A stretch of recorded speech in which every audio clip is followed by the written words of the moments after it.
I understand you have something else that you're using as money, maybe gold, maybe silver, maybe Yu-Gi-Oh cards, but is it the best form of money? I don't think so.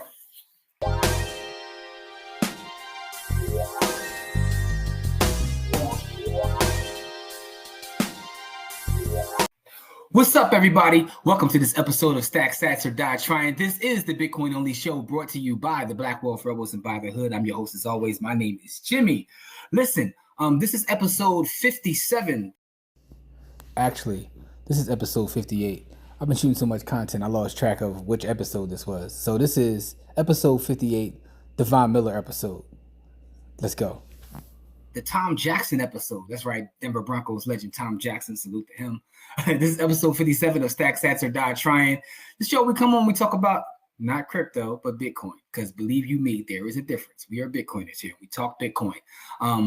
Like, comment, share, subscribe, do all the YouTubing and stuff. Help me get out this word about Bitcoin and the best Bitcoin show on YouTube, by the way. You know what I'm saying? If you listen to the audio, salute to you as well. Salute to everybody who listens to the audio, whether you're at the gym, you're at work, wherever you are, and you support the show. Appreciate you. You know what I'm saying? Also, check out my other podcast too, by the way. I got a new podcast out there that's about real estate and specifically within the city of Philadelphia called the Philadelphia Real Home Report. You can find that at PhillyRealHomeReport.com. But anyway, man, this is about Bitcoin. We are here to talk about Bitcoin, the greatest asset there is known to man. And by the way, you know what I'm saying? This is 2025. So what does that mean, y'all? Your boy got a slide deck for you. Let's get to it. Let's get into it. We're going to talk about why Bitcoin is the most desirable form of money. So you guys hear me say week in and week out that Bitcoin is not an investment. It's a savings technology. Bitcoin is money. Bitcoin is money, right? So a lot of times people want to compare Bitcoin to a lot of these other shit coins that are looking to solve all sorts of crazy issues and some issues that don't exist. They're talking about working with the banks and doing all this stuff. We ain't trying to work with the banks. We are trying to be actual money. Now, I know that people have made a lot of wealth in Bitcoin because the money goes up in value based upon scarcity and a lot of the attributes that we talk about. But what are the attributes that make something good money, right? We always use the term Bitcoin is hard money. As an aside, there's a great book. I think the author's name is Jason Williams. It's called Hard Money You Can't Fuck With. That's literally the name of the book. It's a Bitcoin book. It's called Hard Money You Can't Fuck With. So go take a look at that book. You know what I'm saying? Hard Money You Can't Fuck With. But anyway, I digress.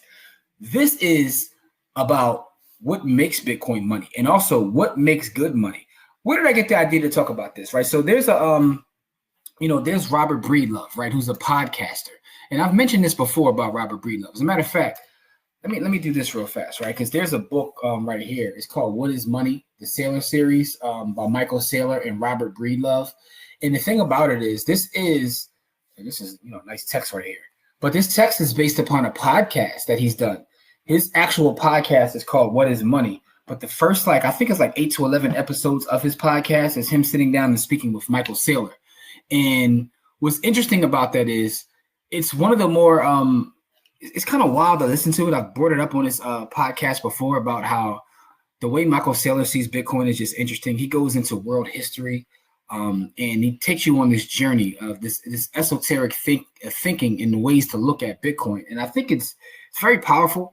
If you don't want to read this big ass book, that's okay. Go listen to the podcast. But I think it's part of the rabbit hole journey. I always talk about going down a rabbit hole. That is something that I did. Listen to all 11 episodes and then went and bought the book and read the book because I'm a weirdo like that. But Breedlove has this idea in terms of what makes good money. And as I was looking at that, I said, I want to talk about that on the next episode because I consistently talk about Bitcoin being money, but what makes it good money? Right.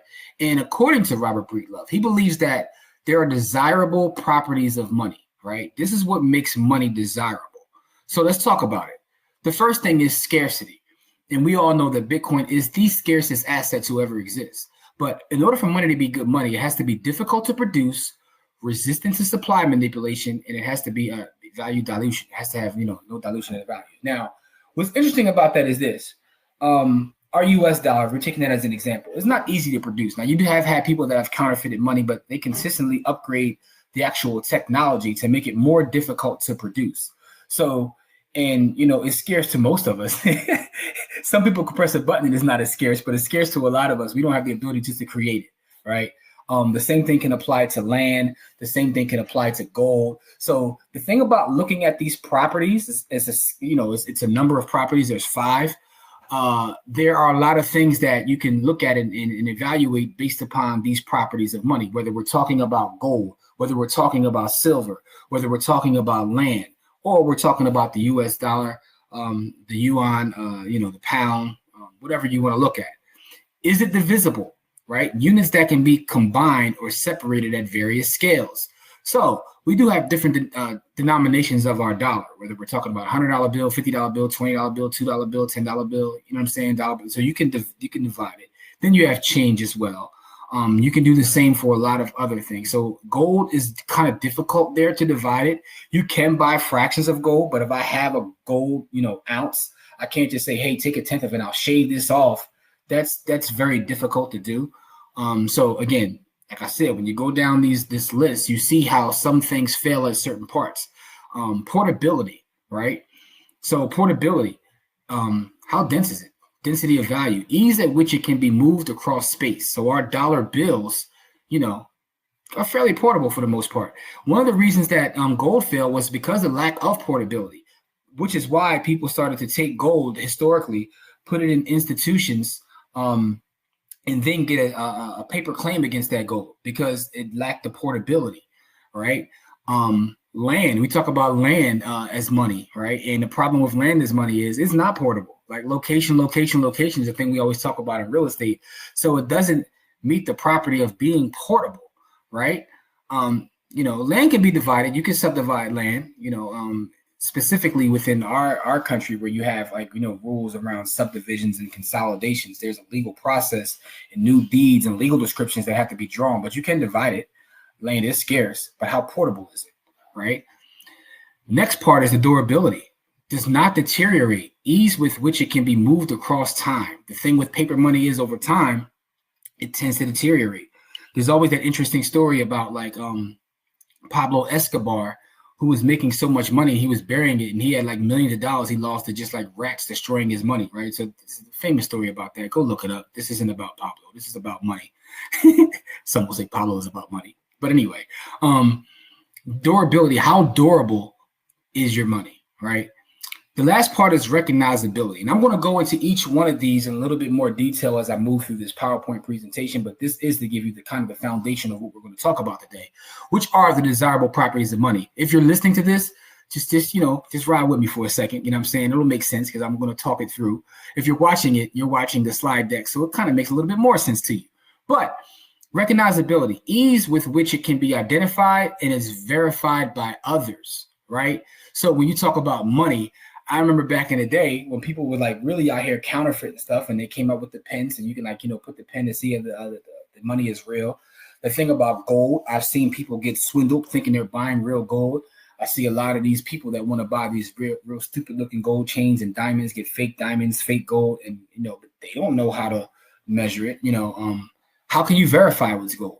When you order gold bars, there are ways you can go to other people to do it, but that's going to cost you money as well, which takes away from the value of your actual asset. But how easily can it be verified? Whether we're talking about dollar bills now, if we're talking about land again, if I have that deed, I verify my ownership of that asset there. But it's still not good money because when you go down 1, 2, 3, 4, 5, it doesn't meet all of these. What does meet all of these, you ask? What are you listening to and or watching? You're listening to Stack Sats or Die Trying. You're not listening to Stack Bullion or Die Trying or Stack Silver or Die Trying. You're listening to Stack Sats or Die Trying. So quick hint for you. Let's talk about the number one rule, which is scarcity. Bitcoin itself is limited by design. We talk about this all the time. There's a 21 million hard cap on the total amount of Bitcoins that will ever be issued. It's mathematically enforced finite supply, which is why I often say it is the most scarce asset there is, even more scarce than land. Right? Which makes it inflation resistant. No authority can create more. I don't care who you are. You can't come out tomorrow and say, yo, there's more Bitcoin and then bring more Bitcoin. Doesn't work that way. And it's also self-regulating difficulty. So it adjusts and it resists manipulation, right? By that difficulty adjustment. So there's a lot going on from a technological standpoint, which we can get into in a different episode. But that scarcity that's built in, this is why Bitcoin meets the properties of money, because it is the most scarce asset there is. So that's number one. Bitcoin meets that. Let's talk about some other monies. What other monies did it meet that, right? So the gold, we don't know how much gold is out there. And this isn't, by the way, to take shots at gold, because I still believe that, gold is kind of going down the right path. It's just that now we have a better gold. We have a digital gold. But gold is going down the right path in terms of understanding you need something outside of the US dollar to save your value. So, but there's no 21 million hard cap that's enforced mathematically. In terms of land, there is the only land that exists is what's here. But in terms of actually using that space, we can always build up, right? So that changes that. So let's move on. Let's talk about the visibility, right? Bitcoin is the base unit. Bitcoin is the base unit. We talk about, how many Bitcoin is, how many Bitcoin that. But this show isn't called Stack Bitcoin or Dot Trying. It's called Stack Sats or Dot Trying, right? So you can make microtransactions because microtransactions enable global commerce at any scale. So in every Bitcoin, there is 100 million Satoshis. So I'm going to slow that down. A Satoshi is a fraction of a Bitcoin. In every Bitcoin, there are 100 million Satoshis. What do we call Satoshis? We call them sats, which is why this podcast is called Stack Sats or Dot Trying, because we're stacking fractions of a Bitcoin. Do whatever you can to get to one Bitcoin. Once you get to one Bitcoin, your life changes. I promise you that.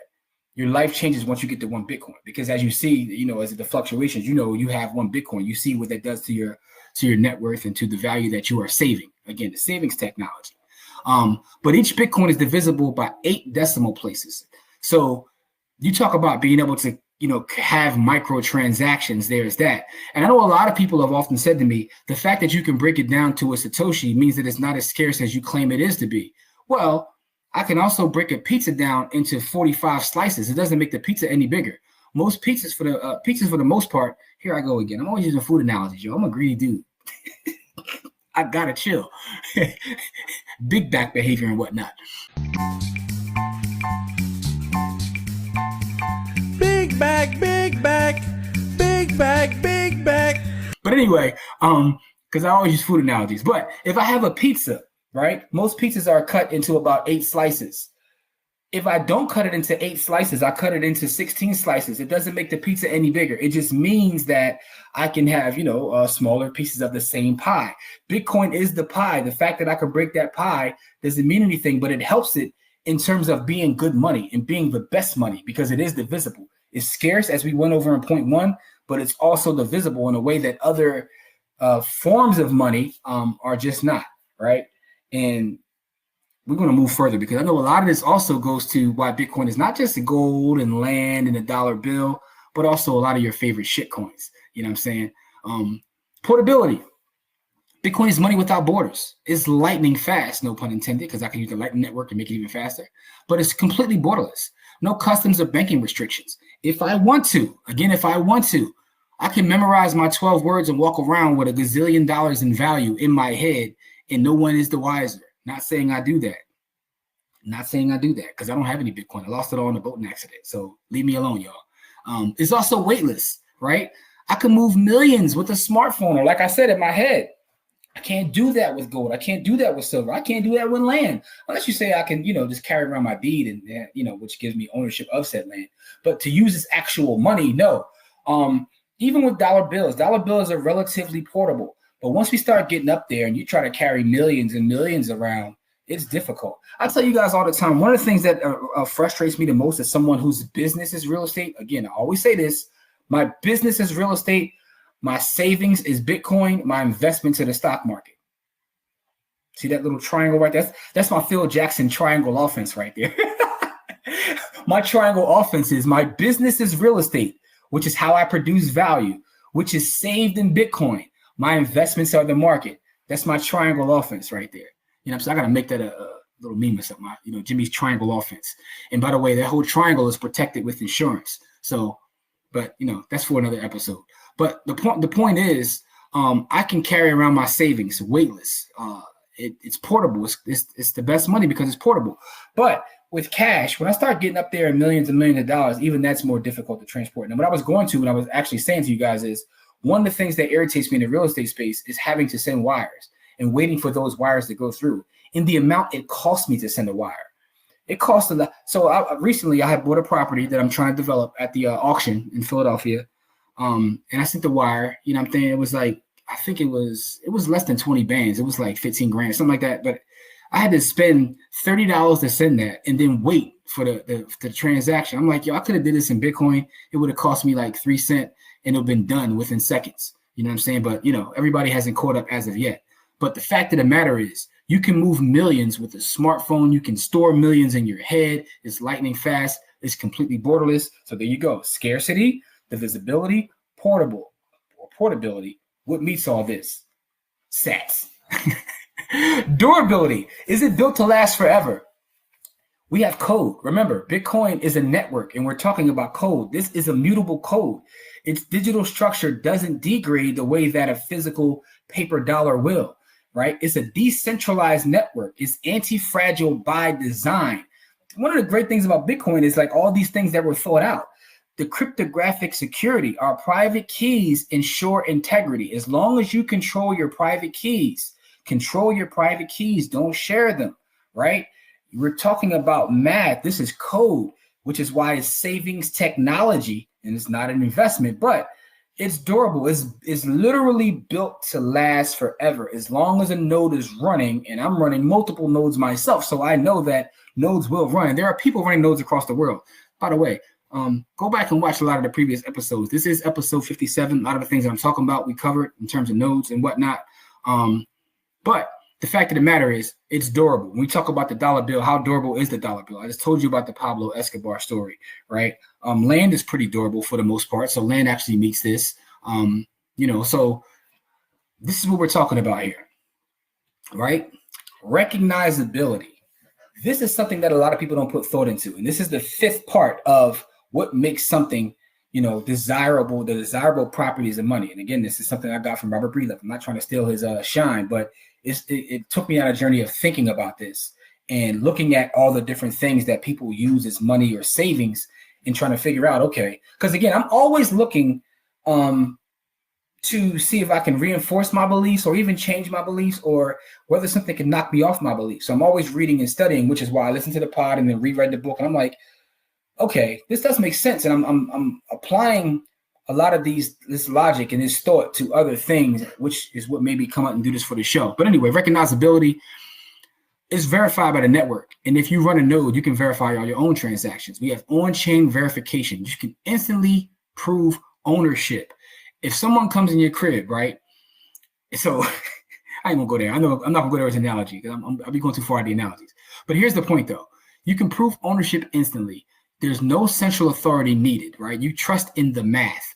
So when you talk about using the banking system and stacking cash, a lot of times you have to trust in that central authority, right? You have to. Now, there are benefits that come with it, if we're being honest, right? Because if something goes wrong with your bank, you can go after the bank and try to take care of them, but you're still trusting them. And you're also trusting the government to kind of have your best interest at heart and attacking the institution if the institution becomes a bad actor.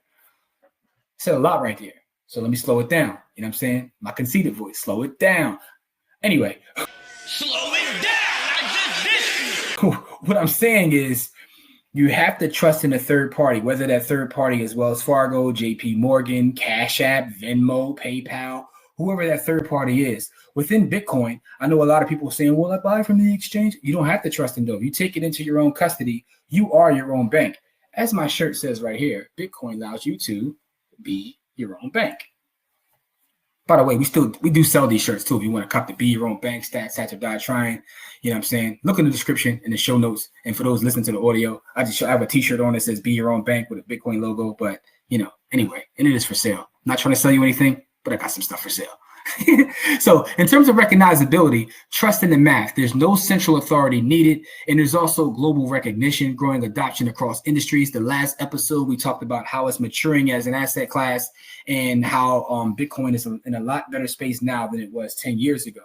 So the fact is, Bitcoin also, because it's first to market, it has kind of a brand advantage. When you start to talk about all these other shit coins out there, people talk about Bitcoin. People measure their wealth in Bitcoin. I have yet to cut on CNBC and it's telling me that the value of PAX is this. No shots at PAX. I don't even know if PAX exists. What's some of the other ones back in the day that back when I was in my shitcoin and we was all buying IOTA and the shitcoin game was crazy, yo. Because some of the problems they were trying to solve, like this, we're the new Dropbox and we're going to be represented by crypto or all kinds of wild stuff. And But when you watch, everything is measured in Bitcoin. Bitcoin does have an actual brand. When you watch pop culture, when you watch whether it's music videos or you watch movies, you hear people mention Bitcoin. No one says like, you know what I'm saying? Like, yo, my XRP this. No shots. I don't want no problems from you guys. No problems from you guys. Leave me alone, in the words of Michael Jackson. Like, just leave me alone. You know what I mean? So just leave me alone. Just stop dogging me around. Anyway, but those are the properties of money, and you know, Bitcoin checks all of the boxes, and that's what it really boils down to. Scarcity, 21 million fixed supply, divisible by 8 decimal places. It's portable, you know, globally. That's right, globally, not locally, not nationally, globally, because Bitcoin again is a global money, right? Man, it's so powerful, man. Right now, I just want to. I'm listening to myself talk like I gotta stack more. I gotta stack harder. I gotta go get some more. Anyway, it's durable, and the recognizability. It's network verified, and it has a first mover advantage. It is the brand within the space. So Bitcoin checks all the boxes in terms of the desirable properties of money. So what does it mean? It means I need more Bitcoin personally. I don't care what y'all do. I'm going to stack more sats. But if you haven't started yet, man, start your Bitcoin journey. The one thing I say, and I will say every episode is, what do I say, y'all? You know what I'm going to say. You got to do what? You got to do the knowledge. Do the knowledge, nigga. Right? So that means learn, understand Bitcoin fundamentals. Keep studying, study. Stack, right? Not investment advice. Anything I say on this episode is for educational, informational purposes only. I am not your fiduciary. This is not investment advice. But I say, become a stacker. Stack small amounts. Start to accumulate. One day you'll have a full Bitcoin if you're just starting. And when you have a full Bitcoin, your life changes, right? Security. Learn about self-custody, which also comes from doing the knowledge. You want to master self-custody and best practices. You know, you want to use things such as two-factor authentication. You want to use all kinds of the different tools that are available to make sure you can become your own bank. You can stack and keep yourself out of trouble. You know, you may want to get into multi-sig. Anyway, that is about the desirable properties of money and why, in fact, Bitcoin meets the desirable properties of money, because it does. It just does. So, you know, a couple of things I want to say before we get out of here is this. A cheat code to building wealth in 2025 is like really just simplifying things. You want to simplify whatever it is you're doing, whether that's stacking sats. You know, if you're doing the same kind of thing that I do in terms of like just, you know, invest in the market, stack sats or whatever, you want to simplify things. And one of the conversations I got in recently is someone who keeps losing money because they keep trying to trade. Now, you guys know I'm not an anti-trader because, by the way, if you're watching this in the village and you're watching early, salute to you. And you can join the village by going to blackwealthrebels.com. But in the village, we do trade. We have a number of traders and we share our trades and we do trade. So I'm not an anti-trader. But what I am is, if you don't want to take the time to put the work in to become a trader, leave trading alone. 99.9% of people shouldn't trade. What does this have to do with Bitcoin? I was talking to someone who's consistently losing money because they keep trying to trade and trying to trade. I'm talking to them. I'm like, why don't you just stack some assets? Stack the S&P, stack some sats. What's going on? Why don't you? And they're like, I don't want to work. They're trying to use trading as a way not to work. And eventually you may get to that point. Some of y'all need to just go get a job, though. I ain't going to hold you, man. Yo, just go get a job. I want you to get your ass up today, go out and look for a job. The word today is job. J-O-B. You hear me? Because here's the thing about 2025. You get a job where you're doing something that you actually enjoy and you stack, you will build wealth. I'm not one of these anti-job folks, right? Because it's funny to me because on the internet is weird. People say 9 to 5 and they think that 9 to 5 means one thing, right? If I work at 9 to 5 and I make $10 million a year, like, that's not what you think of when you think of 9 to 5. But there are people that work jobs that make a lot of bread. You know what I'm saying? Working a 9 to 5 and making $200,000 a year is different than working a 9 to 5 and making $10,000 a year. So the whole idea of pooping on jobs is weird to me, because the thing about jobs are the way it all is all a matter of perspective in your thinking. If you look at your employer as being your first investor, right? They're the ones that is going to invest in your dreams and your future, right? Your 9 to 5 can be followed by a 5 to 9, and that 5 to 9 can change your life. So I say that to say, get into the habit of stacking things, and you may want to use your employer as your first investor or the person that helped you save. help you invest, help you grow your business if you're building out a business or whatever it is you're doing. But you got to stop with the, the job shaming. That's out of control. So anyway, but this episode was really about the desirable properties of money. But I just felt like I had to say that because of some of the conversations I've had over the past week.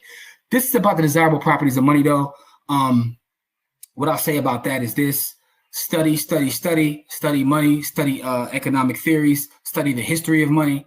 And when you start to study and go down that history, go down that rabbit hole, start looking to the politics of money, the history of money, the technology of money, you'll start to understand why Bitcoin is hard money you can't fuck with and why it's the best money, and it has all of the desirable properties of money. With that being said, like, comment, share, subscribe. Appreciate you. I love you guys. Stay safe out there. If you're watching this in the village, we appreciate you being a part of our family. We'll continue to grow together and create all sorts of content and provide value in the way that we know how to do best. A lot of stuff happening in the community coming up. June 14th, we have a live event. We have a cash mob and pod class coming up. Our camp starts in July. After the camp is when we're going to start the Saturday school, because we're going to have year-round education for the youth. And we're trying to provide that free of charge, no charge to the youth. Because that's our way of doing work, right? Proof of work is what Bitcoin teaches us. Our proof of work is putting on for our community and helping people get this information and learning. I say all that to say, love you guys, stay safe, and as always, stack sats or die trying. Peace.